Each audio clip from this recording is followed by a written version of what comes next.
Alhamdulillah, alhamdulillahilladzi atamma lana an-ni'mah dhahiratan wa batinah.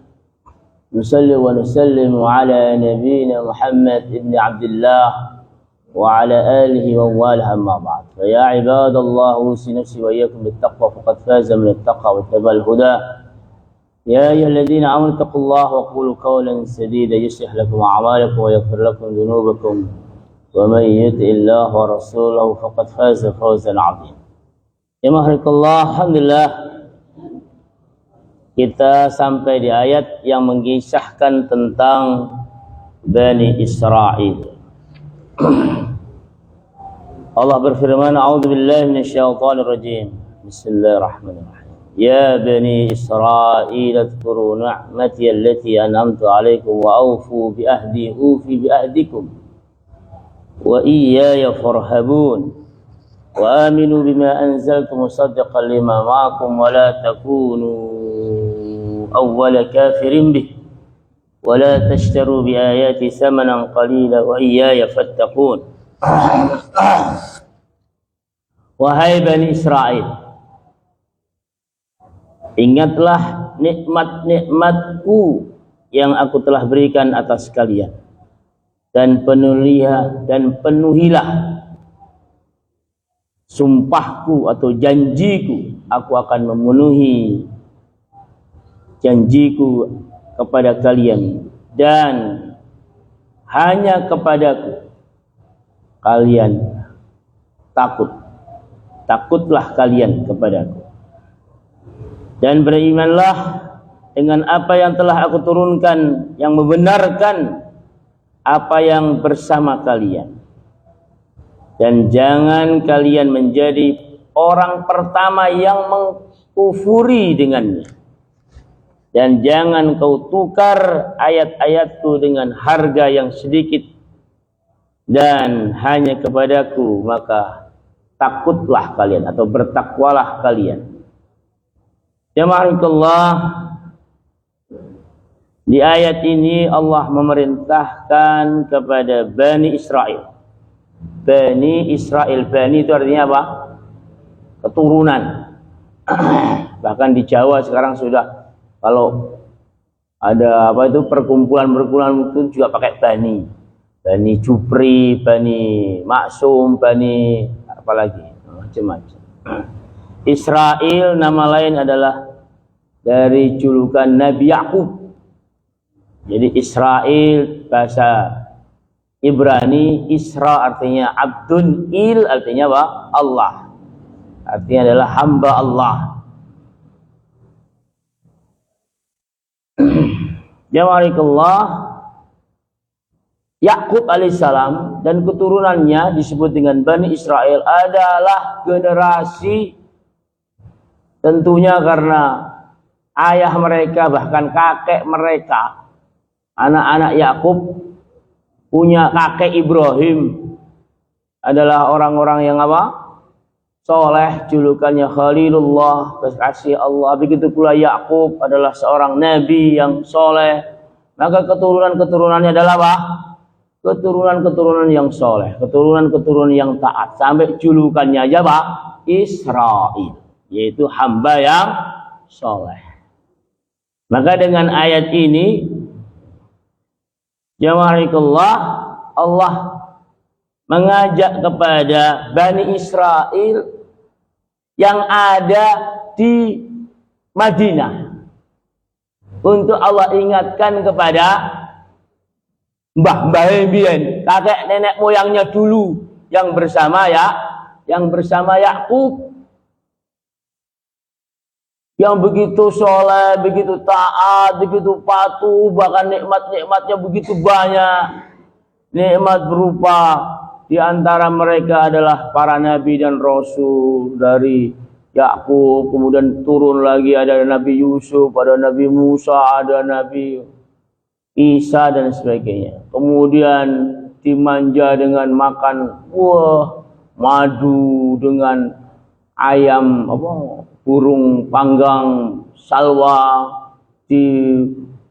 manjakan lagi dengan 12 mata air dari zaman Nabi Musa, dan banyak kemuliaan-kemuliaan. Karena mereka apa? Taat, patuh mengerjakan kitab suci mereka, mengamalkan kitab suci mereka berupa Taurat. Nah, Bani Israel yang ada di Madinah, Allah ingatkan akan kesolehan-kesolehan itu untuk mengingat kenikmatan-kenikmatan yang Allah turunkan. Nah, maka kemudian apa? Wa aufu bi ahdi ufi bi ahdikum wa iyaya farhabun. Saat ini ketika karena sesungguhnya berita tentang Nabi Muhammad, kabar akan kedatangannya ada dalam kitab suci kalian, maka penuhilah janji untuk beriman kepada Muhammad sallallahu alaihi wasallam, maka aku akan penuhi janjiku terhadap kalian. Janji apa? Untuk memasukkannya ke surga, untuk mendapatkan 2 pahala. Pahala apa? Pahala melepaskan keyahudian kalian, pahala melepaskan agama-agama kalian sebelumnya, dan kalian kemudian memasuki Islam ini mendapatkan pahala double, pahala masuk kalian. Wa iyaya farhabun, dan hanya kepadaku kalian harus takut. Ya wa'alaikullah. Bahkan dikisahkan dalam ayat-ayat yang lain, pengetahuan mereka terhadap Nabi Muhammad itu seperti dikisahkan dalam surat Al-Baqarah di juz kedua itu. Alladzina atainahumul kitaba ya'rifunahu kama ya'rifuna abna'ahum. Orang-orang yang kami beri kitab kepada mereka itu, yaitu Taurat maupun Injil, ya'rifunahu, mereka mengetahuinya. Siapa itu? Nabi Muhammad, seperti mereka mengetahui anak mereka sendiri. Artinya, siapa yang lebih dekat orang tua terhadap selain dirinya, tetangganya? Oh, selingkuh jangan-jangan. Kepada siapa? Paling dekat dia kepada anak istrinya tentunya. Nah, pengetahuan mereka terhadap Nabi Muhammad itu sedekat dan seakrab sebagaimana seorang bapak terhadap anaknya. Disebut-sebut, kalau sudah ketemu tetangga, pira anakmu Kang? Bolu, neng dia, satu di sini, wah, kalau cerita tentang anak, maka apa? Nggak habis itu waktu. Terus cerita. Begitu pula apa? Mereka ketika bercerita tentang Nabi Muhammad SAW, panjang ceritanya. Bahkan dikisahkan pula, walamma ja'ahum kitabun min 'indillah musaddiqun lima ma'ahum wa kanu min qablu yastaftihuna 'ala alladziina kafaru. Walamma ja'ahum ma'arafu kafaru bi. Sayangnya di sini. Ketika datang kepada mereka kitab dari sisi Allah dan bercerita tentang kabar-kabar kedatangan Nabi Muhammad, Masya Allah, yastaftihuna. Mereka selalu membuat wasilah. Apa wasilah itu? Perantara untuk pemenangan perang bersama musuh mereka dengan apa? Dengan menyebut-nyebut Nabi Muhammad. Awas titonono, kalau anak kecil kelai itu, engkau datang penolong. Nanti datang penolong bernama siapa? Muhammad. Wah, dia sering-sering sebut namanya Muhammad dalam setiap peperangan. Akan menjadi penolong. Tapi kemudian apa? Ketika datang justru malah mengkufuri. Wa aminu bima anzaltu musaddiqan lima ma'akum. Dan berimanlah dengan apa yang telah aku turunkan sebagai pembenar yang ada bersama kalian. Artinya apa? Berimanlah kalian kepada Al-Quran. Kenapa? Karena memang Al-Quran adalah sebagai pembenar apa yang ada dalam Taurat maupun Injil. Dalam masalah apa? Tauhid wan nubuwah. Dalam hal ajaran tauhid, semua agama samawi, semua agama langit yang datang dari Allah hanya memerintahkan beriman kepada Allah dan Rasul. Toh demikian bagi ahlul kitab harus apa? Meninggalkan Taurat dan Injilnya dan mengimani kepada Al-Qur'an. Musaddiqan lima ma'akum, yang juga membenarkan apa yang dari Taurat dan di Injil. Wala takunu awwala kafirin bih, dan jangan kalian menjadi orang yang pertama justru mengkufurinya. Karena apa? Ya Muhammadullah, tidak ada kabar tentang Nabi Muhammad kecuali dalam kitab mereka. Tidak ada kabar tentang orang yang akan menjanjikan pertolongan terhadap mereka kecuali ada dalam kitab-kitab suci mereka. Maka aneh kalau kemudian sudah datang berita sebelumnya, bahkan berita itu seperti keakraban bapak dengan anaknya. Kemudian berita itu menjadi sebuah wasilah bagi mereka untuk mendapatkan kemenangan dari Allah.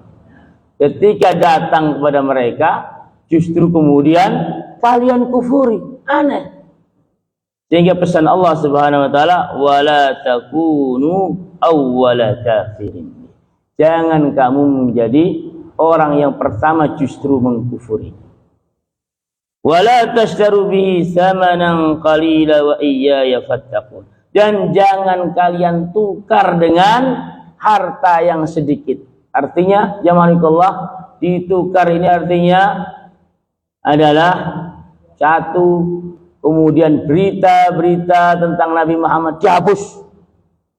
Berita-berita tentang Nabi Muhammad kemudian dirubah-rubah.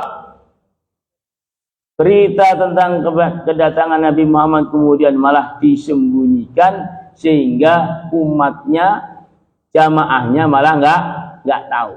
Dan ini yang terjadi. Karena apa? Karena hanya sebuah motivasi dunia. Jadi dulu pendeta-pendeta dalam bahasa Arab rohban dan apa? Pendeta-pendeta itu yang mereka lakukan ketika mereka berkhutbah, kemudian jamaahnya bersedekah.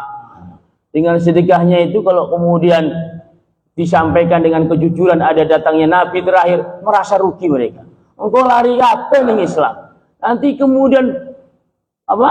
Enggak laku ibadahku nanti. Enggak laku gerejaku, enggak laku sinagogku dan lain sebagainya. Akhirnya ditutupilah berita-berita tentang Nabi Muhammad. Itu motivasi yang busuk yang dilakukan oleh para pendeta-pendeta mereka, sehingga kemudian berita-berita tentang Nabi Muhammad itu. Artinya jamaahullah, sebelum orang-orang yang tidak mengenal Islam ini memeluk Islam, maka sesungguhnya orang pertama yang paling layak untuk memeluk Islam itu siapa? Ahlul kitab, yaitu Yahudi dan Nasrani. Karena mereka tahu sebelumnya kabar-kabar itu jauh sebelum orang-orang kafir yang lain, orang-orang Nusantara mengislami atau siapapun mengislami. Enggak, sesungguhnya yang paling berhak menerima Islam adalah ahlul kitab. Tapi yang justru terjadi kemudian mereka menyembunyikan berita itu, kemudian mereka menukar itu, sehingga yang terjadi adalah mereka justru jamaahullah, menurut ulama 99,9% tidak ada orang ahlul kitab yang yang kemudian menerima Islam dengan berbondong-bondong. Justru adalah bersikukuh terhadap pendiriannya, terhadap keimanannya yang palsu. Kenapa palsu? Karena mereka telah mengingkari kitabnya sendiri, mengingkari kedatangan Nabi Muhammad SAW. Dan sampai sekarang kalau kita lihat jamaahullah, kalau bulan Rajab ini kita diingatkan dengan peristiwa apa itu? Isra Mi'raj, di perjalanannya Nabi Muhammad SAW dari Makkah ke Masjidil Aqsa kurang dari semalam. Rasulullah kemudian mengimami berjamaah dengan seluruh para nabi dan rasul di Masjidil Aqsa. Setelah itu kemudian Rasulullah Allah perjalankan ke Sidratil Muntaha. Sungguh mulianya Masjidil Aqsa sebagai tempat Allah, sebagai tempat Rasulullah bertolak untuk menerima perintah salat. Sekarang bagaimana kemudian Masjidil Aqsa? Ada dalam sebuah kungkungan dan penjajahan dan perampasan oleh siapa? Kelompok yang menamakan apa? Yahudi, Zionis Yahudi.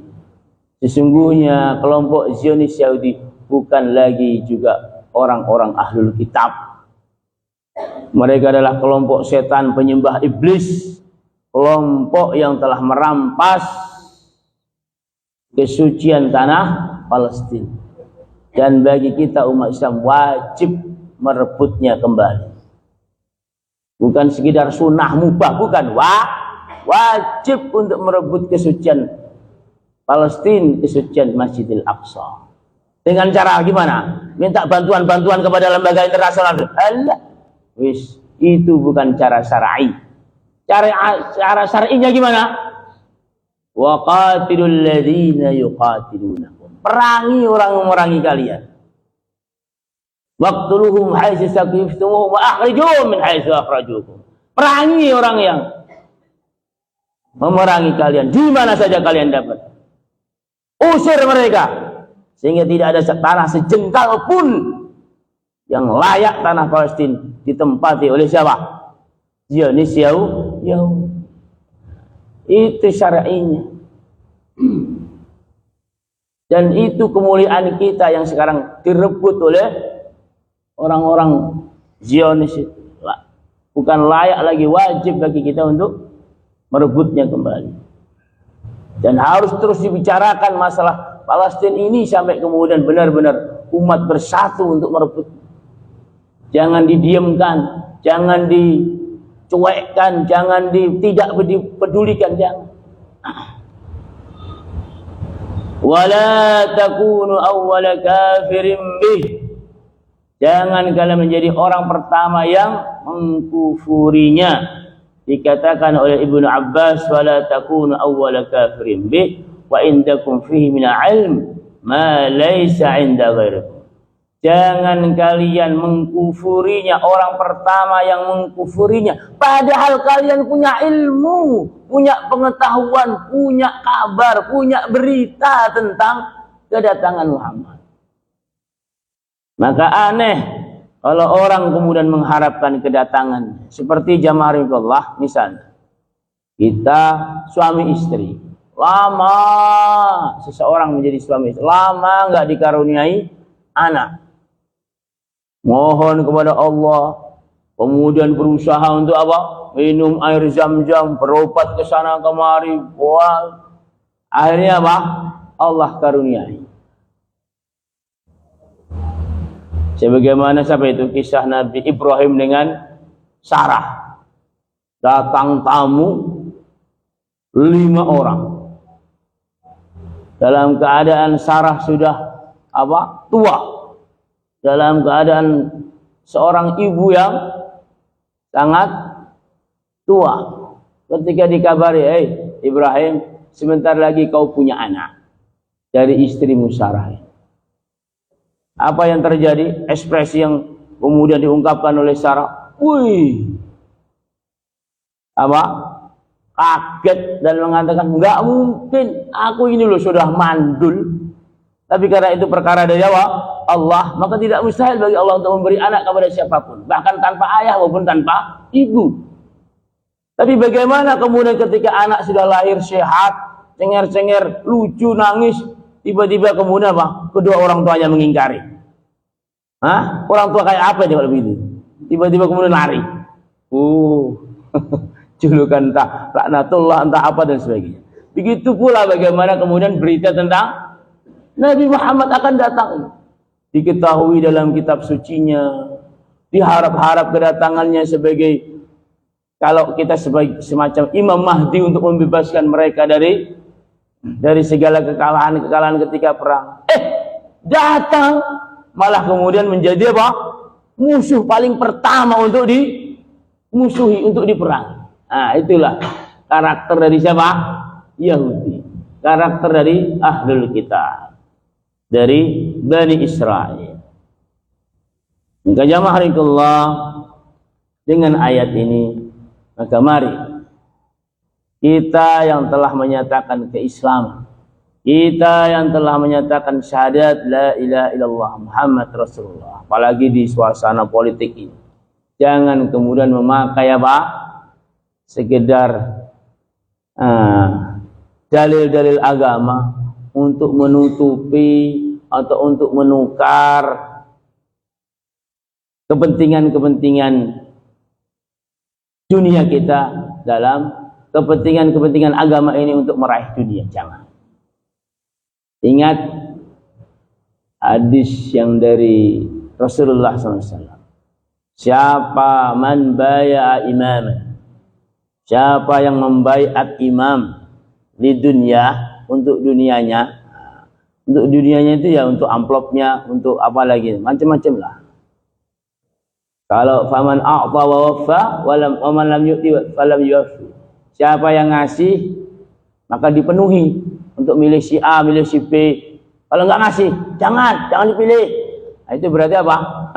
Membaiat imam untuk apa? Kepentingan dunianya. Apa kata Rasulullah? La yanzurullah ilaihi wa la yukallimuh. Allah enggak akan lihat dan tidak akan mengajak bicara kepada orang macam ini. Artinya berarti apa? Dosa besar kalau ingin memilih pemimpin negeri ini hanya dengan apa? Motivasi dunia. Jangan. Tapi karena motivasi apa? Tentunya akhirat, motivasi agama. Ada lagi dalam nasihat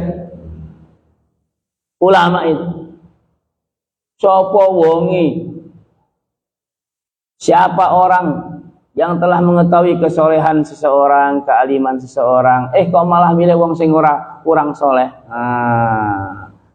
Apa yang terjadi? Ya warikallah, orang ini telah mengkhianati Allah, Rasulnya, dan umat Islam. Waduh, berat milih pemimpin itu. Maka apa? Pilih benar, mana yang soleh, mana yang akan membawa kemaslahatan, mana yang akan membawa kepada kebaikan. Ojo syukur hanya selera dunia. Artinya apa? Memilih pemimpin adalah bagian dari ajaran agama ini. Sebagaimana jamaah Allah, kemudian apa yang terjadi pada Bani Israel ini hanya karena motivasi dunia, nggak mau untuk apa? Memilih Muhammad sallallahu alaihi wasallam untuk menjadi pemimpinnya dalam kebaikan dunia dan akhirat. Berikut jamaah Allah, dengan ayat ini mari kita terus hidupkan, kita terus kuatkan agama kita ini. Jangan kemudian menjadi orang-orang yang justru malah merusak agama ini. Banyak umat Islam ini ya karena motivasi dunia, karena apa lagi, yang kemudian malah menyakiti agama itu sendiri. Malah kemudian membuat kemudian Allah dan Rasulnya justru dibuat dihinakan, direndahkan karena motivasi-motivasi dunia. Semoga kita menjadi orang yang senantiasa menguatkan, menjadi penolong-penolong Allah, menjadi orang-orang yang berhimpun dalam orang-orang yang taat kepada Allah, taat kepada Rasulnya. Amin ya rabbal alamin. Subhanallahi hamdik, asyhadu an la ilaha illa anta, astaghfiruka wa atubu ilaik. Assalamualaikum warahmatullahi wabarakatuh.